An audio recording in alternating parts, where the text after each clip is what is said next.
There's no doubt that many people have heard of the Roaring Twenties.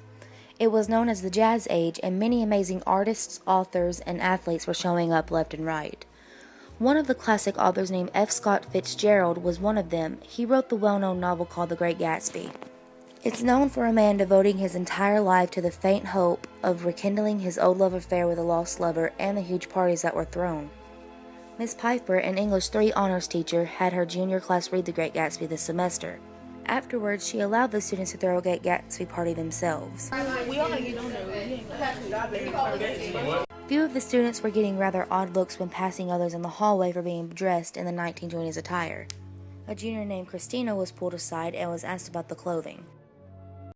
I'm Miss Piper's class, and we're having a Great Gatsby party, so we get like extra points if we dress up from the 1920s. She was also asked if she was to wear that all throughout the day. No, just for this class period. A couple of other juniors named Caitlin and Austin were pulled aside because they were seen doing an unfamiliar dance called the Charleston. The Charleston was a popular dance back in the 1920s, but no longer in this time period. They were asked if the process of learning the dance was difficult for them.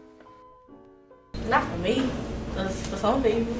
It was difficult for me because I still don't know the dance. I just, I tried it though, but I don't really know it all the way. She does. Not only did they have to do the Charleston, but they also had to teach the other students how to do it as well. They were asked if it was difficult having to teach the other juniors. For people that can't dance, it might be not for easy learners. Miss Piper enjoyed herself just as much as the students did. To get a little more information, she was asked about the purpose of it all. We just finished reading the novel The Great Gatsby, and what I like to do when I teach my students about classic authors, classic books, is to also teach them about the time in history in which the stories take place or the authors lived. The great thing about The Great Gatsby is it took place during the Roaring Twenties, and it was a time of great art, music, dance, parties. So the class had to break up into committees. We had a catering committee, an entertainment and music committee, an invitation committee, and a fashion committee.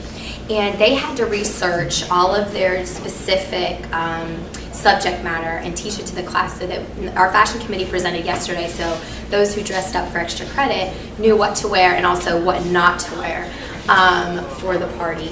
Then our catering committee did 1920s food. So all of the food that we have in the classroom, they are popular in the 1920s, and they went through and explained to us why they chose such things for our menu. We had Mr. Lay, he was our guest of honor because we have to have prominent people come, so he's a prominent person in the school. And my class did a wonderful job. I am beyond impressed with the amount of research and time they put into it and how the parties come out. It's great.